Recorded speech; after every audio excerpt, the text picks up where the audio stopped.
Mga pinanggan ako mga kaigsunan, malipay na usab nga pagpakiguban kaninyong tanang karuning laing yugto na usab ning atong tulumanon Sabbath School program. Salamat kayo sa tibuok tanang panimalay nga nagahimo og usa ka home church program alang sa pagsaulog sa adlaw ipapahulay sa matag puloy-anan. Diri sa mong puloy-anan mga kaigsunan, wala mi audience kay kamong tanan may amo ang audience. Upat ra mi kabuok sa balay. Ang ako ang elder sister, may ako ang camera woman. Ang ako ang elder son, may ako ang IT. Ang ako ang ikaduhang anak, may ako ang critic. May ako ang tigayt, ako ang panulti. O unsa man, labaw na ng balang espiritu, mao'y nagagayt ka nato. Mga kaigsunan, atong daygon ang Diyos, karong mga taknaa, karong tibok adlaw, nga ipapahulay o malipayon ta kay in Davao region sa akong nasabtan kagahapon wala na nadugang pasyente sa COVID-19. So nalipay ni kay gani ang barikada within the barangay ug Katalunan kitanggal na mga kaigsunan. Wala na barikada within Katalunan. I do not know sa ubang barangay. So makita nimo nga dunay improvement mga kaigsunan. Sa Luzon, Manila, I do not know. Philippines still remains the number 1 in the 10 countries among the Southeast Asian countries. Pero mga kaigsunan, wala tayong problema niya natin because we have our God. Doon na tayo Diyos na magapanalipod ka nato. Doon na tayo Diyos na magauban ka nato, ang Diyos na magapanalangin o magadungog sa itong mga pagampo. Higalag mga pinangga ko mga kaigsunan ng atong suhito nga pagatunan karon is may tungod kini mga kaigsunan sa lesson number 3, Jesus and the Apostles View of the Bible. Si Jesus ug ang mga apostoles sa ilahang regard sa ilahang pananaw o pagdawat sa balaang kasulatan. Wala itong pagadugukan karon kaigsunan o kaigalaan. Pero sa di pa tamo padayon sa unahan, ato unang pakaliwanan kini og usa ka pagampo. Magampo ta. Dalaygon og balaan namo nga Dios nga ikaw sa mga langit. Daghang salamat Ginoo sa panalangin sa pagtukiguban mo kanamo. Dalaygon ikaw sa walay katapusan. Dios ikaw nga makagagahom. Dios nga dalangpanan, Dios nga tigpanalipod kanamo. Kami nagpaubos sa among kagalingon sa pagsimbag pagdaig kanimo. Ug ikaw unta magadawat kanamo. Ug ikaw maghatag og kaalam nga langiton samtang kami magatuon sa imong pulong karon. Ug ikaw magapanalangin sa mga nagpaminaw ug sa nagatan-aw ini nga video nagapaminaw sa FM radio. Ikaw magapanalangin kanilang tanan. Ug magahatag dugang kaalam kauban kanako. Kaming tanan mapasabot ang pulong ug masabtan ngadto kanila. Ang kaimportansya sa imong otoridad sa imong pulong nga mao bala ang kasulatan. Amahan pasaylo kami sa among mga sala. Dungga mo mga pangaliupo, salamat sa pagtubag mo sa mga pagampo. Kiligtanan, among ginauman nga madawat, pinagi sa ngalan ni Jesucristo nga among maluwas. Amen. Mga pinangganag ko mga kaigsunan, as wala ito at so ito karon nagkanayon. Jesus and the Apostles View of the Bible. Si Jesus o ang mga tinunan kung sa ilahang pagpanglantaw, kung sa ilang pagdawat, kung sa ilang pagtanaw sa balaang kasulatan. Ingon ani ang suhito mga kaigsunan gumikan kay duna manggod daghang mga tao karon sa atong panahon. I hope we are not one na nga sama sa pananaw ni balaang kasulatan. Daghan ang nagtan-aw sa balaang kasulatan karon nga usa ka wala na lang siya'y bilik. Wala na siya'y kibug-aton ang balaang kasulatan. Ang ilang pananaw sa balaang kasulatan, mora na lang, equal na lang sa ubang ordinaryong mga libro sa tibuok kalibutan. Busa nining taknaan, nining sa manahuna, ibalik-balik pagpasabot sa tuang writer sa lesson, gamit ang mga referensya sa balaang kasulatan, gipasabot og unsa ang paglantaw, unsa ang pananaw, unsa ang pagregard ni Jesus Christ sa otoridad o gibugaton sa gahom sa balaang kasulatan. Ang atong K-text mga pinangga ko makikson or memory text, makita na to sa Matthew chapter 4 verse 4 sa New King James Version. Nagkanayon. But he answered and said, It is written, Man shall not live by bread alone, but by every word that proceeds from the mouth of God. Sa Bisaya, si Kristo nagkanayon na sulat na. O ang tao dili mabuhi lamang pinagi sa tinapay, kundili sa pulong usab sa Dios nga nagagulak mismo sa iyang kaugalingong baba. Higalag mga pinangga ko mga kaigsuonan, makasusubo nga pamalandungon sa atong panahon karon. Labi ni mga modernong panahon o kasagaran sa mga millennial age people. Ang balaang kasulatan ilang gi-reinterpret mga kaigsuonan. Ilang gi-retranslate ang balaang kasulatan into their own philosophical mind. Ilahang gi-question ang otoridad sa balaang kasulatan, ang inspirasyon niini o ang katinuoran niini. Ang balaang kasulatan os tinuod usa kini ka ideya nga lamang nga iya kini nga ideya sa balaang espiritu gamit ang mga tawhanong balaan aron sa pagsulat niini. Pero sa karaan ng mga panahon kaigsunan, ang balaang kasulatan gidawat nga kinatibuk-an nga gibug-ang may gibugaton sama sa pulong sa Dios nga may kagamhanan. Pero karon ang balaang kasulatan gihimo nilang ordinaryo o gihalos giwala na sa picture sa mga libro sa kalibutan. Bisan sa panahon ni Jesus Christ, naagihapon kana nga mga espiritu. Pero mas daghan sa atong panahon karon. Busa mga kaigsuonan, atong nasabtan nga bisan sa relihiyoso Kristohanong mga simbahan, dunay mga simbahan nga nagdoktrina o nagpasabot sa ilang mga membro nga ang New Testament lang ang dawaton, samtang ang Old Testament dili na dawaton. Sa ikaduhang Timoteo 3:16, baliko na to pagpasabot kaninyo kaigsunan. For all scriptures are given by inspiration of God for reproof, correction, indoctrination, and correction. 17, para ang tao sa Dios mamahingpit o basangkapan sa tanang butang. So atong masabtan kaigsunan that all scriptures is profitable for doctrine. But ipasabot, if it is only 1/2 or 1/3 of the scriptures, it's no longer profitable for doctrine. I think it's very clear. It's very clear. Kinahanglan all. Si Jesus Christ sa dinhi paning kalibutan ng mga kaigsunan, iyang gi-emphasize ang kinatibuk-an nga bahin sa kasulatan. Sa dihang si Kristo human siya nabautismuhan, gidala siya ngadto sa espiritu sa kaningawan. Og didto gisulayan ang iyahang kaugalingon pinaagi sa pagpakigharong, pagpakigbangga kang Satanas. Didto sa kaningawan mga kaigsunan, nag-abot si Kristo og si Satanas. Gisulayan sa hilabihan og matod pa ni Satanas kung ikaw tinuod anak sa Dios. Buhata kining bato nga tinapay. Kamara si Satanas nga gigutom si Jesus Christ.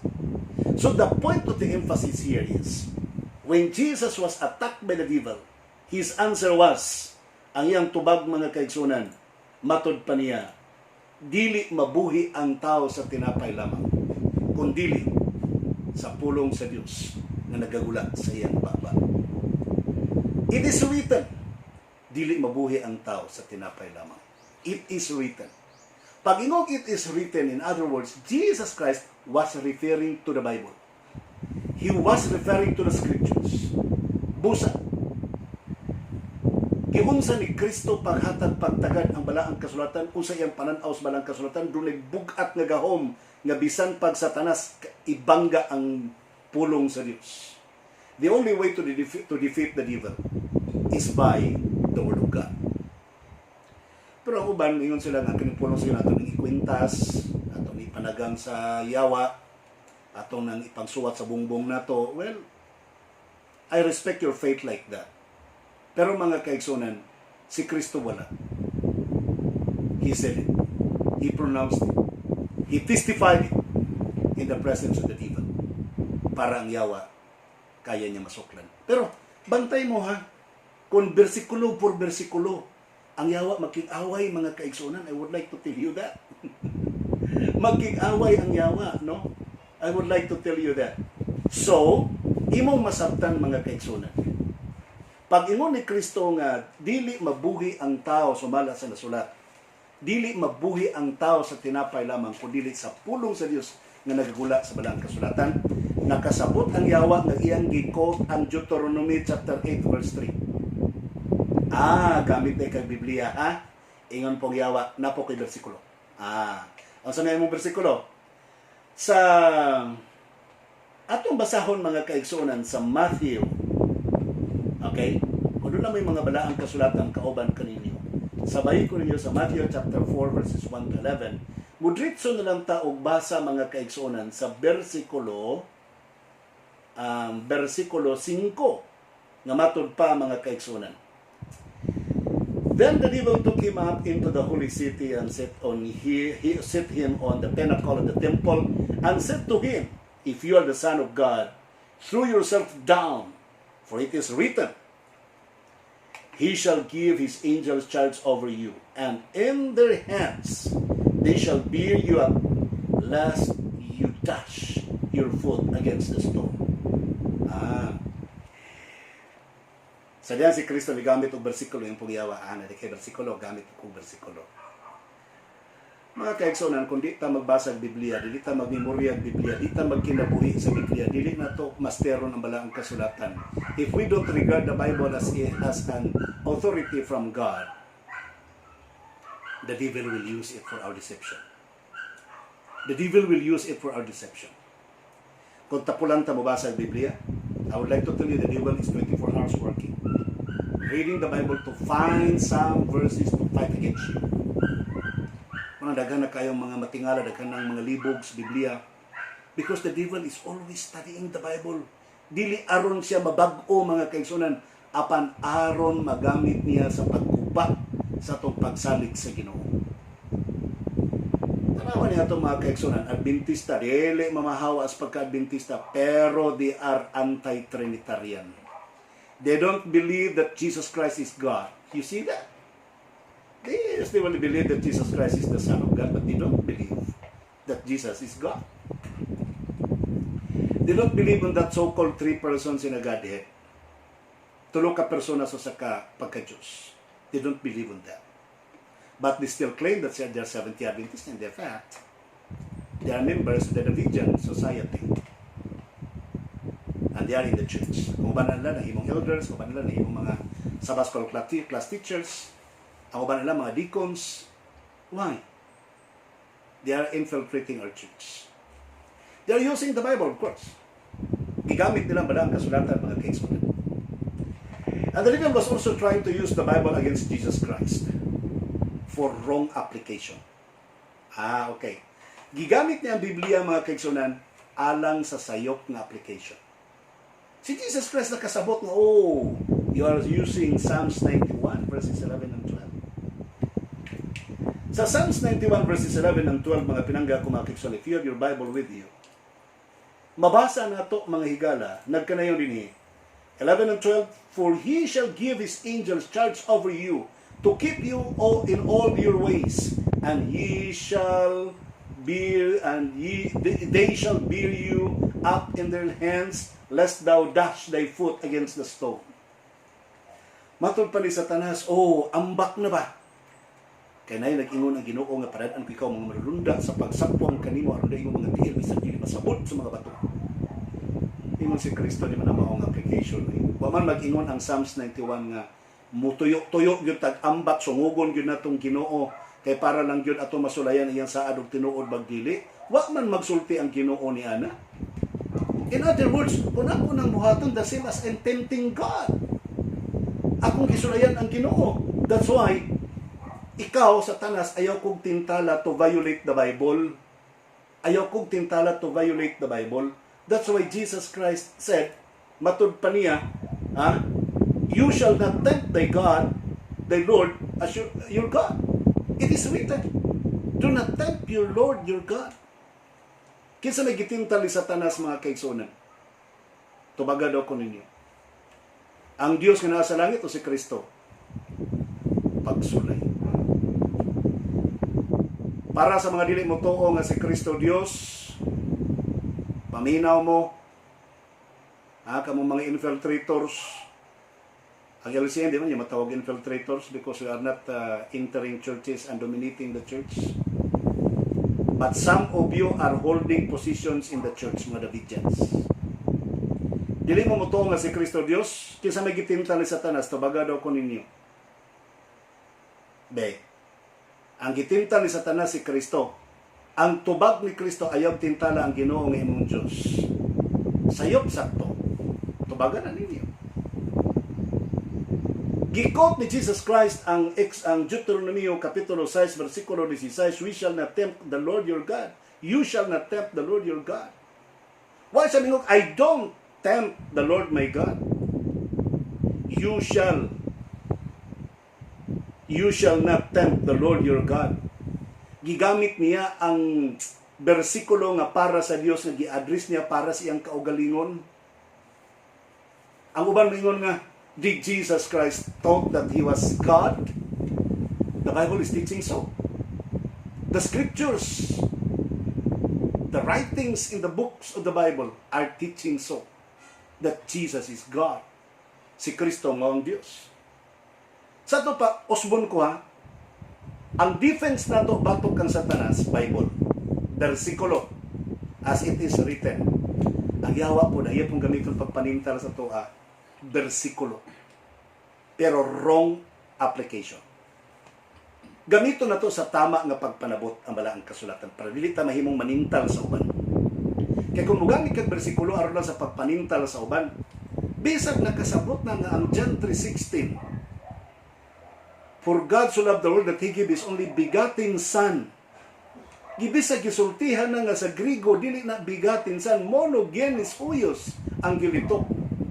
And that monogenes huios is a monogenes Theos, the only kind, unique God.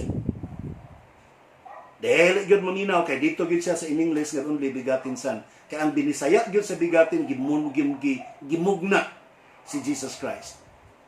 So they are fond of using John 3:16 to prove that Jesus Christ is not God. Bisan pagitudluan na nga dito sa karaan, sa karaang version sa original nga Grigo, monogenes Theos ang gilitok mga kaigsunan. So imong masabtan nga only unique kind of a God si Jesus Christ, but still they will prefer to use the begotten. So who is the devil now? Using the Bible in wrong application. Sa ikatulong nga atak sa yawa mga kaigsunan, yan ang gitintal si Jesus Christ, you worship before me. Bow down before me. Bow down before me and I will give you the word. Kung sa itubag ni Kristo, as it is written, you shall fear the Lord your God and ye shall serve Him. Sa ikaduhang atak sa yawa, yan ang ipailang na siya Diyos. Do not tempt me, do not tempt God, do not tempt the Lord your God. Ang uban ng pastor, kanang Lord si Jesus Christ, kanang God, mauna ang amahan. Pag-sure di ay, si Kristo, Lord God. Lord and God, si Jesus Christ. Muna ningon si Jesus Christ, simbaha ang Ginoo nga imong Dios. He was referring to Himself. He was reminding the devil, as it is written, you have to worship God. The Lord, your God. So, kinsa may Lord, your God? Lord is Jesus Christ. The Lord is Jesus Christ. Kamong mga Davidian, kabalo mo niya na that the Lord is Jesus Christ. So, kinsay simbahon? The Lord your God. So meaning the Lord Jesus Christ is your God as it is written. Ang Biblia, mga kaigsoon, I would like to tell you, is in the highest authority and the strongest foundation of faith for Jesus. Para kang Kristo, ang Biblia may pinakabugat na otoridad. O kinahanglan atong dawaton usab kana sama sa pagdawat ni Jesus Christ, sama sa paggamit ni Jesus Christ nga ang balaang kasulatan usa ka bugat nga may kagahom isip pulong sa Dios.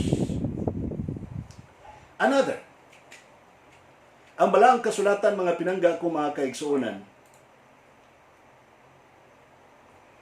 gibangga sa mga sa mga Pariseo, mga Eskriba. Ilang gisulayan si Jesus Christ, ilang gipaaway ang kasubuan og si Jesus Christ. Gusto nilang i-discredit ang pulong sa Dios o si Jesus, baka ang ilang i-discredit o gisulayan nila si Jesus Christ. Si Jesus Christ, matud pa niya sa Matthew chapter 5, verses 17 up to 20, matud pa niya, "Do not think that I come to destroy the law or the prophets. I do not come to destroy, but to fulfill. For assuredly I say to you, till heaven and earth shall pass away, not one jot or one title will by no means pass from the law till all is fulfilled. Whoever therefore breaks one of the least of these commandments and teaches men so shall be called least in the kingdom of heaven. But whoever does and teaches them, he shall be called great in the kingdom of heaven." Mga pinaggago, mga kaigsunan, bantayan ninyo. Jesus was talking about the law and the prophets. In the Greek Bible, the law and the prophets is referring to the Pentateuch. The Pentateuch is the first 5 books of Moses. Dagiyon si Kristo, "I don't come here to destroy the first 5 books of Moses." Ako ba ningon, "Pastor, it's not talking about the 10 Commandments." Yes, I agree. It's not talking about the 10 Commandments. Pag-iwan ni Kristo nga, "I don't come here to destroy the law and the prophets," is what he was referring to the Pentateuch, the first 5 books of Moses. Namatod pa ni Kristo, "But I come here to fulfill." I come here to fulfill. Nianhi ko aron sa pagtuman. So meaning everything that is written in the scriptures, everything that is written in the Bible are all fulfilled in the life of Jesus Christ. Ang tanang nasulat sa balaang kasulatan sa scriptures, because during the time of Jesus Christ, there was no yet New Testament Bible. It was all the Old Testament Bible. So meaning Jesus Christ was using the Bible of the Old Testament. So he was questioned. Do you come here to destroy the Old Testament? Do you come here to destroy the old scriptures? The Pentateuch? Jesus Christ said, "No." Then why? Why you Protestant pastors said that there is no more authority to be found in the Old Testament Bible? Why? Jesus was here on earth. He came here not to destroy the Old Testament. He came here to fulfill on what is in the Old Testament. And other Protestant pastors will say, "Yes, Pastor, that's why. No need sa Old Testament because everything is fulfilled in Jesus Christ." No, don't say that. Ayaw mo pagsulti nga na, mga kaigsunan, kaya nga naman, you can never know, you can never understand who Jesus Christ is. You can never recognize who He is if you don't read the whole Old Testament Bible. Ngano nga mga karaang parisiyog, mga iskriba, ang mga karaang mga tao sa balaang kasulatan, nganong nakot and aware sila sa pagkatao ni Jesus Christ. Why? They did not know Him. Wala nila mabasa si Jesus Christ sa Old Testament Bible. Dito sila sa extra biblical sources. Dito sila sa ilahang mga misna. Dito sila silang mga tradisyon.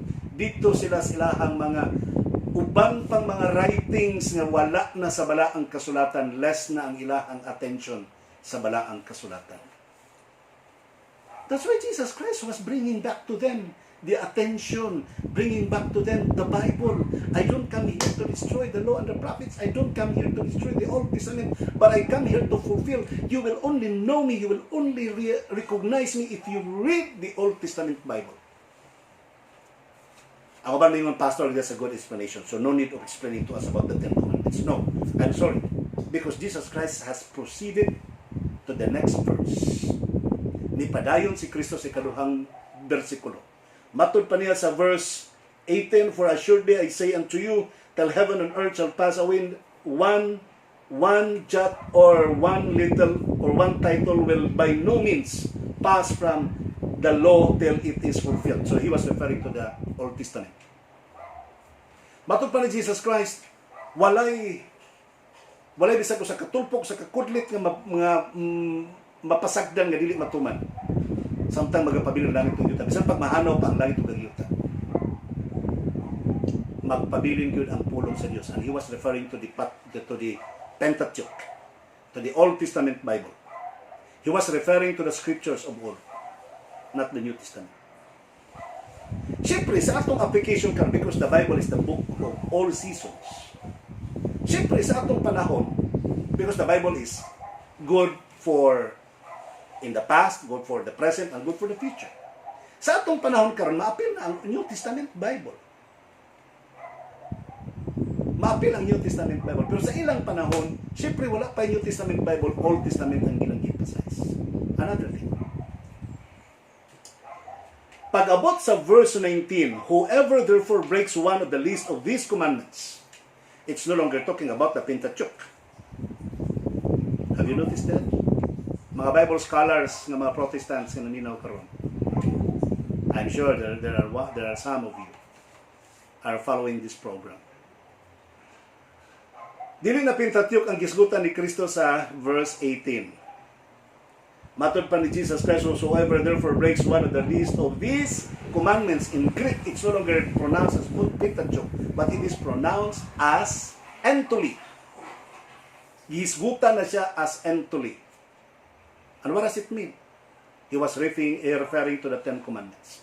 Because Jesus knew that in the Old Testament, dunay naa dito ang Ten Commandments. Kabalo si Jesus Christ nga sa Pentateuch, naa dito ang Ten Commandments. The most conflicted or debated issues how to acquire and achieve righteousness. Some of the Pharisees and the scribes believe na ang pagkamatarong makuha sa Ten Commandments, not from Jesus Christ. So they love more the Ten Commandments than Jesus Christ. Sa ato karon nabali. Ang mga Christian Protestants, mingon na po sila nga we love more Jesus Christ than the Ten Commandments. Natuwad na po mga kaisunan. That's why Jesus Christ made an emphasis. Bisan kinsa nga nagapaludlo, nagapahuyang sa mga kasuguan, isipong iwit sa gingharian sa mga langit. Pero kadtong nagapanudlo o nagapadako sa kasuguan, isipon nga dako, great in the kingdom of heaven. Tama ang giingon sa Isaiah 8:20. To the law and to the testimony, if they speak not according to this word, there is no light in them. Tama.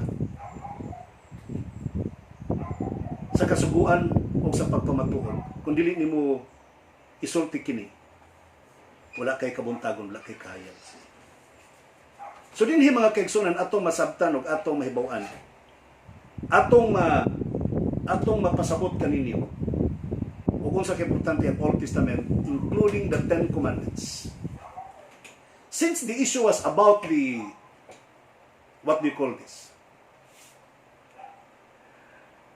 the righteousness of the Pharisees and scribes that does not come from Jesus Christ, but it was achieved from their legal aspect of keeping the Ten Commandments. Sa verse 20, matod pa ni Jesus Christ, for I say to you that unless your righteousness exceeds the righteousness of the Pharisees and the scribes, you will by no means enter the kingdom of heaven. Kung na imong pagkamatarong, mutupong lang sa mga Pariseo ug Eskriba na nagpaabot og pagkamatarong gikan sa Ten Commandments, ingon si Jesus Christ, di mo kasulod gingharian sa mga langit. Kinahanglan imong pagkamatarong mo labaw sa pagkamatarong sa mga Pariseo ug mga Eskriba. O sa ang pagpalabaw, understand the significant meaning of the Ten Commandments. But anyway, it's not our topic. That will be good for the next discussion. Let's proceed. Gipasabot ni Jesus Christ sa Mateo 22:29. Kamo, nangasayop mo. Kaya wala mo kasabot sa kasulatan. He was referring to the Old Testament. Kamo mga Pariseo, mga Eskriba, nangasayop mo kaya mo kasabot sa kasulatan. Sa si Kristo nagkilingkod kauban sa mga apostoles sa mga pariseo sa mga eskriba. Iyang giingnan, go back to the writings of Moses. Matthew 23.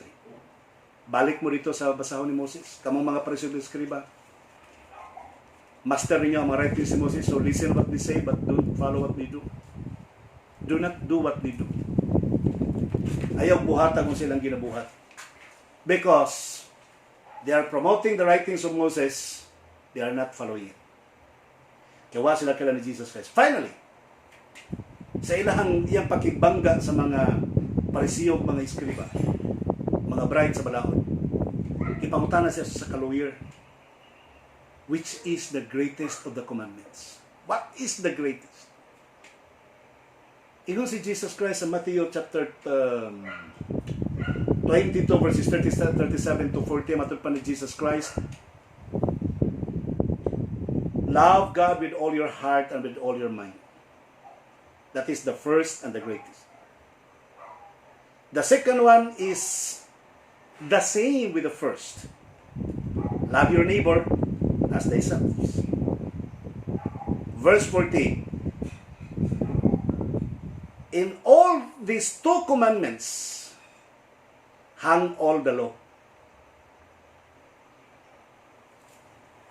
Nangutana sila, asa may pinakadako nga bahin sa man pinakadako kasubuan.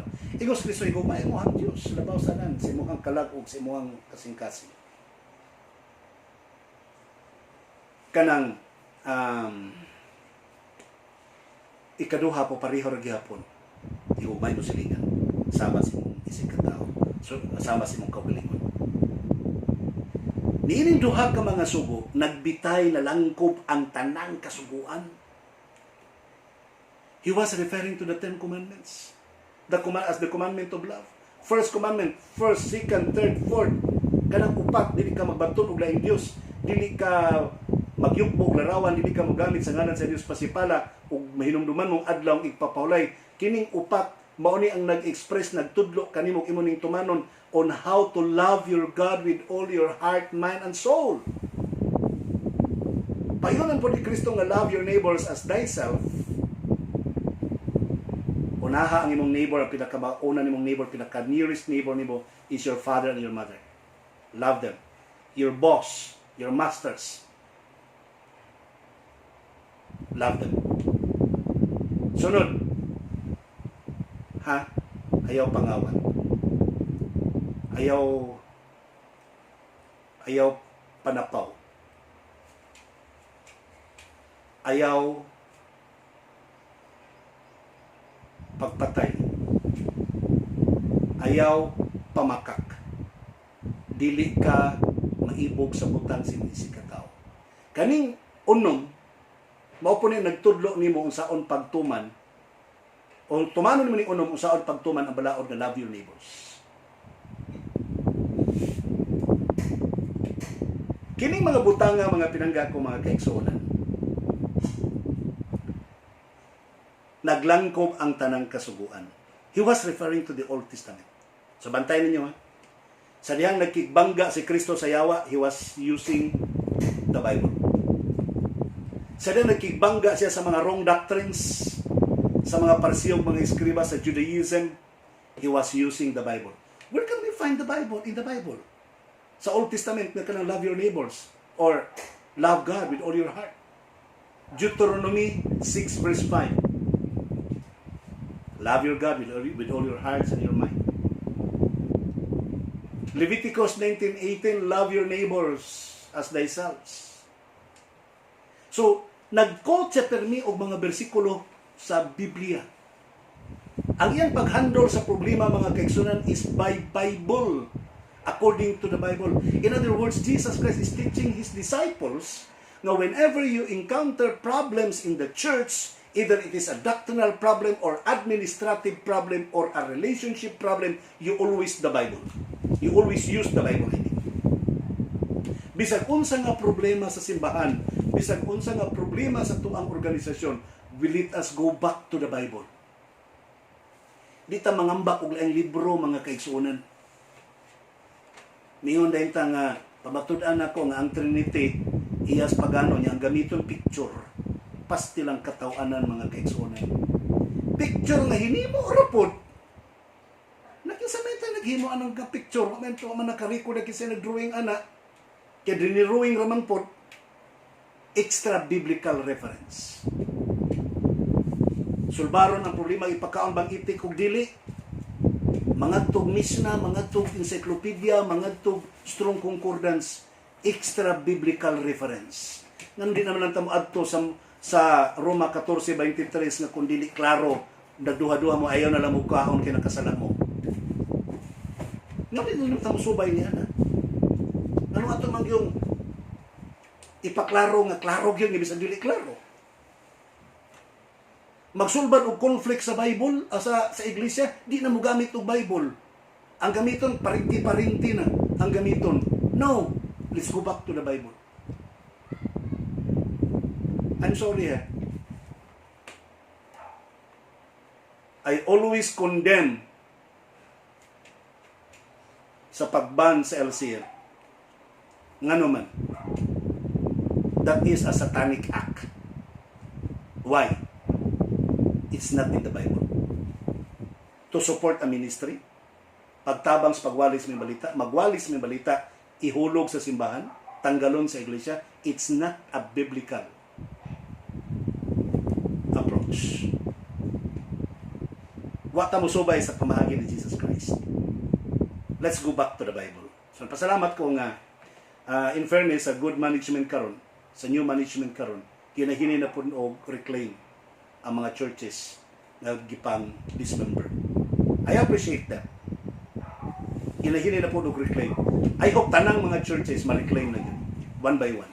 Okay? Thank you very much for that. So that's why my full trust to this organization, to this church, remains solid until now. And this church, Seventh Adventist, is guided by the Holy Spirit. Doon ay mga reform at himo mga kaigsuonan.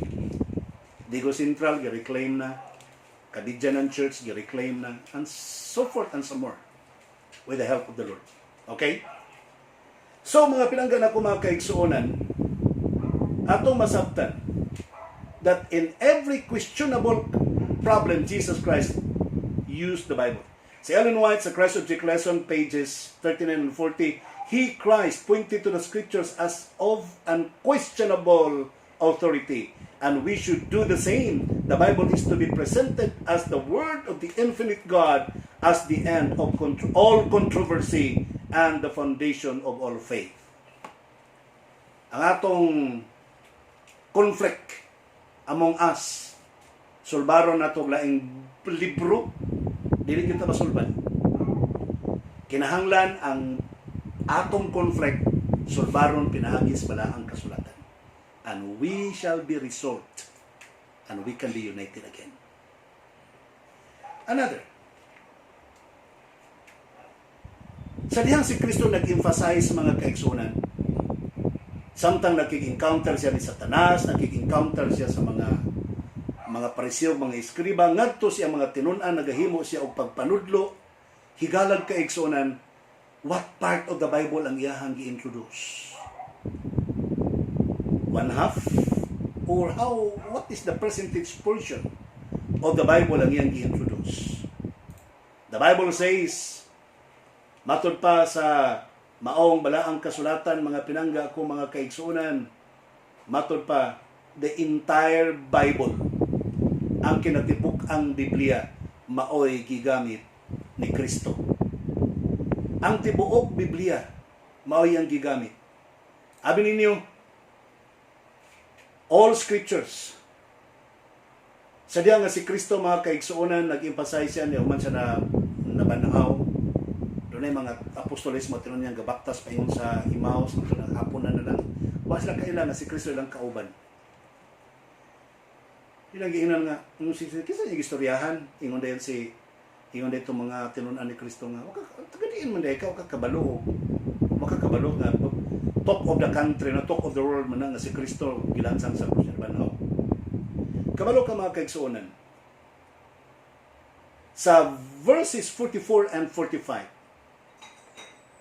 sa Luke chapter 24, Then he said to them, these are the words that I spoke to you while I was still with you, that all things must be fulfilled which were written in the law of Moses and the prophets and the Psalms concerning me. Oh, hala. Oh, si Jesus Christ na ini. Ingon siya, kabalo mo, gisultihan tabada baya mo daan, ang tanang gisulat kang Moses o gisulat ni Moses, pabor ka nako, mahitungod ka nako, o gisulat ni David, mahitungod ka nako, matuman.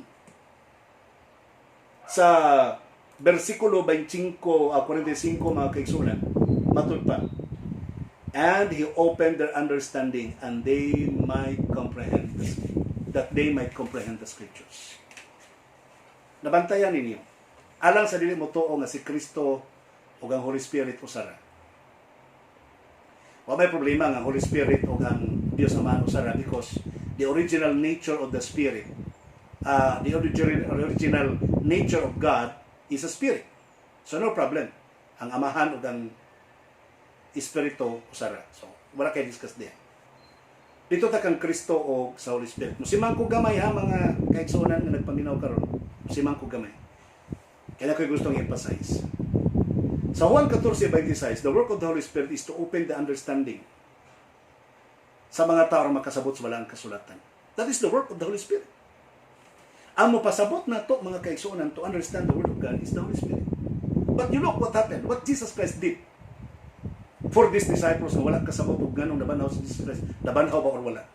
Unsay gibuhat ni Kristo? The record says, and He opened their understanding. Na-mention ba Holy Spirit dari? Wala. He opened their understanding. Meaning Jesus Christ and the Spirit has the same power. Equal power. Co-equal power. Okay? Biyaan ko na lang na kanila na itong topic. That will be good for the next discussion. Okay? So, ato masabtan mga pinanggan ako mga kaigsunan. Iyang gi-emphasize ang whole scriptures. Gi-emphasize ang tibok kasulatan. And remember that, sukad pa sa panahon ni Moses and until now, nga mga sinulatan, gi-promote ni Kristo, gipasabot ni Kristo siya matinunaw. That's why in Matthew chapter 20 verses 18 to 20, Jesus came and spoke to them saying, all authority has been given to me in heaven and on earth. Go ye therefore and make disciples of all the nations, baptizing them in the name of the Father and of the Son and of the Holy Spirit, teaching them to observe all things that I have commanded you, and lo, I am with you always till the end of time. Kundi ninyo dawaton si Kristo Dios, kaya ang Amahan ray Dios. Sagdi lang ko niya, musimang lang kikupi ka panagsa para masabtan ninyo maayo mga kaigsunan. Kundi ninyo dawaton nga si Kristo Dios, I would like to tell you, tanang kagahom gihatag kang Kristo, kagahom sa langit ug sa yuta. So inyong Diyos Amahan, wala power. Kuha ninyong punto. Ang inyong Amahan, wala power. Ang Diyos Amahan, wala power. Kaya naman tanang kagahom gihatag kang Kristo eh. So tanang authority na kaniya. That's why He said, teaching them to observe all the things that I have commanded you. Tudloy sila sa pagtuman sa tanang butang akong gisugo kaninyo. Ang gisugo ni Kristo is to believe what is written in the Bible. Tudloy sila sa pagtuman sa tanang nga mga gipandudlo ko kaninyo. And He was teaching, while He was teaching, He was using the entire Bible. Ang uban mga tana, is Jesus Christ a God? Did He say that I am God? Why should still He say for that? Nga nung masulti man siya ni Ana, the entire Bible is talking about Him, that He is a true God. Siya ang matuod nga Diyos, mga kaigsunan. Now, I would like to tell you, sa pagwali ni Kristo, sa pagpanudlo ni Kristo, iyang ipakita, i-mention niya nga kadtong mga nahitabo sa nang labing panahon, tinuod. Una, i-mention niya nga nahitabo kang David, nga nisulod dito sa templo, ang nikaon, sa tinapay nga dili angay kaniya, iyang gi-mention. Na-record man ni sa karaang testamento. Iyang giko, sa meaning, iyang gipruiba nga tinuot nga nahitabo. Another, katong divorce sa panahon ni Moses. Iyang gidepinsaan si Moses, so iyang gi-explain further So it was the way to prove sa Mark chapter 10 o sa Matthew chapter 19. Iyang giprove ba mga kaigsoon nga tinuod to nahitabo in the past. Another, iyahang gi-mention ang life na nahitabo nila, ang hitabo sa life ni Elijah. Subot ipasabot, iyang gi-confirm nga tinuod to nga nahitabo sa kasaysayan. And everything that happened in the past, ginapriba ni Kristo nga tinuod to nga nahitabo, including the Ark of Noah, nga mingon siyang gikot nga matud pa niyang pagbalik sa anak sa tao, mahisama, sulusama sa panahon sa kaadlawan ni Noah. Eating, drinking, marrying, giving in marriages, that will also happen until the flood came, until the Son of Man will come. Walay care ang mga tao.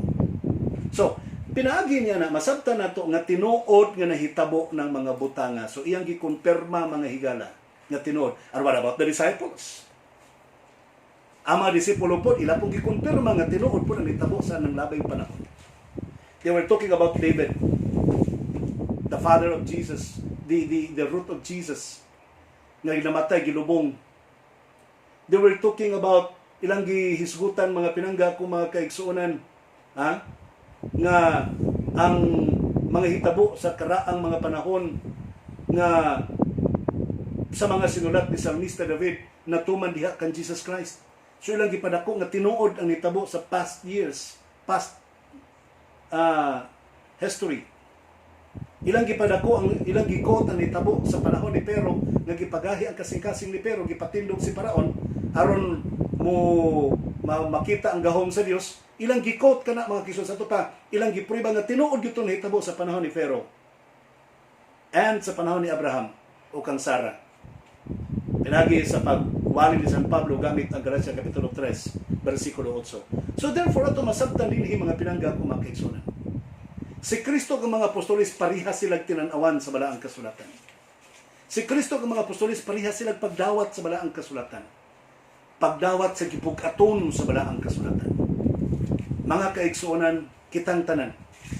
Mahimong tinud-anay nga tinun-an ni Jesus Christ kung ang atong pagdawat sa balaang kasulatan, ang gibug-aton sa balaang kasulatan, ang otoridad sa balaang kasulatan, parihas ang atong pag-regard ni ini karon, parihas ang atong pagtan-aw ni ini karon, parihas ang atong pagtagad sa kabililhon sa Biblia karon, sama sa pagtan-aw sa kabililhon sa mga apostoles ug ni Jesus Christ sa balaang kasulatan kaniadto.